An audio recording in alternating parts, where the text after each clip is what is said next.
बेटे को खूब पढ़ाओ, मना नहीं है। बेटे को लायक बनाओ, मना नहीं है। पर बेटे को इतना लायक मत बना देना कि वो अपने मां बाप को ही नालायक समझने लगे।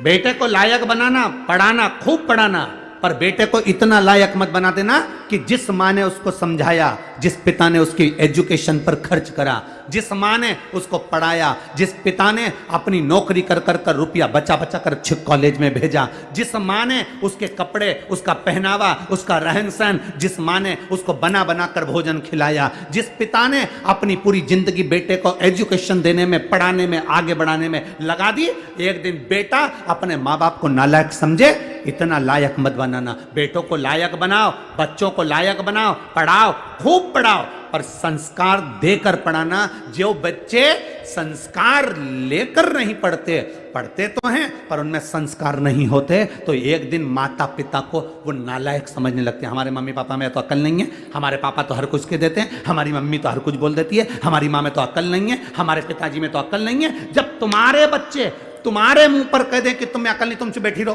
तुम में अकल नहीं, तुम चुप रहो, जब तुम्हारे घर के बच्चे बोलने लगे ये शब्द, समझ लेना कि तुमने बेटों को लायक तो बनाया पर संस्कार देकर लायक नहीं बनाया, इसलिए वो तुम्हें नालायक समझ रहे हैं।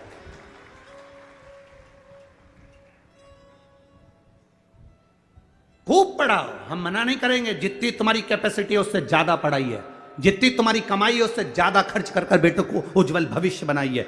बेटा बेटी को अच्छा पढ़ाने का प्रयास करिए, बेटा बेटी का जिंदगी अच्छा बनाने का प्रयास करिए, पर बेटा बेटी आपको लायक बनते बनते आपको नालायक ना समझने लगे, इसलिए थोड़ा संस्कार देने का प्रयास करिए। बच्चों से कहो एक लोटा जल शिव जी को चढ़ा कर आ। बच्चे कहेंगे माँ जल चढ़ाने से क्या होता है? कुछ नहीं होता, मेरे मन को शांति मिलती है, तू जल चढ़ा कर आ। मैं जल चढ़ाने नहीं जाऊंगा, मैं भोजन नहीं दूंगी, मैं बाजार में खा लूंगा, घर का दरवाजा बंद है, जाओ खाओ।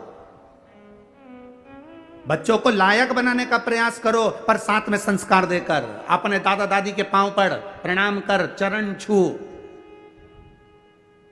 नमन कर। एक दिन बेटा चरण नहीं छूता, दूसरे दिन मामी नाना घर के बच्चे माता पिता कहते थे कोई बात नहीं कल छू लेगा, हो गया ना, आज नहीं छुआ ना, कल छू लेगा, कल फिर नहीं छुआ, परसों छू लेगा, ना ना चरण छू। बच्चों को झुकाना, प्रणाम करना, नमन करना, आदर करना, सत्कार करना, बच्चों को ये सिखाना पड़ेगा। आज बड़ी विडंबना का जीवन, बड़ा विडंबना का समय चल रहा है। हम बेटा और बेटी को पढ़ा तो लेते हैं, हम बेटा और बेटी को उज्जवल भविष्य बना तो देते हैं, हम बेटा और बेटी को लायक बना तो देते हैं, पर हमारे बच्चे हमको एक दिन नालायक समझने लगते हैं, तब दिल दुखता है कि मेरी औलाद मेरे मुंह पर कह कर जा रही है। दुख होता है अंदर से। पढ़ाओ, कलेक्टर बनाओ, एसपी बनाओ, टीआई बनाओ, तुम्हारी मर्जी, पढ़े मंत्री बनाओ, संतरी बनाओ, कलंतरी बनाओ, तुम्हारी मर्जी, पढ़े तुम जो बनाओ, पर उनकी वाणी पर तुम्हारा आदर होना चाहिए। ऊंचे सिंहासन पर बैठकर आदर के शब्द समाप्त नहीं होना चाहिए। उनकी वाणी में तुम्हारा सम्मान होना चाहिए, उनकी वाणी में तुम्हारा आदर होना चाहिए, तुम्हारा सत्कार होना चाहिए।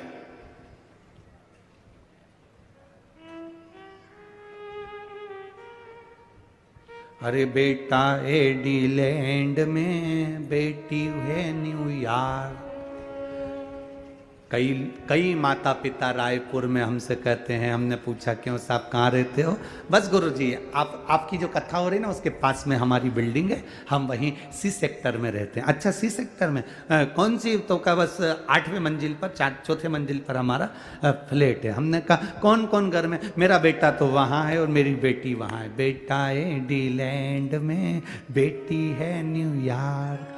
और ब्राइट बच्चों के लिए हुआ बुढ़ापा डार को काका क्या करोगे, ये रुपया कहाँ धरोगे?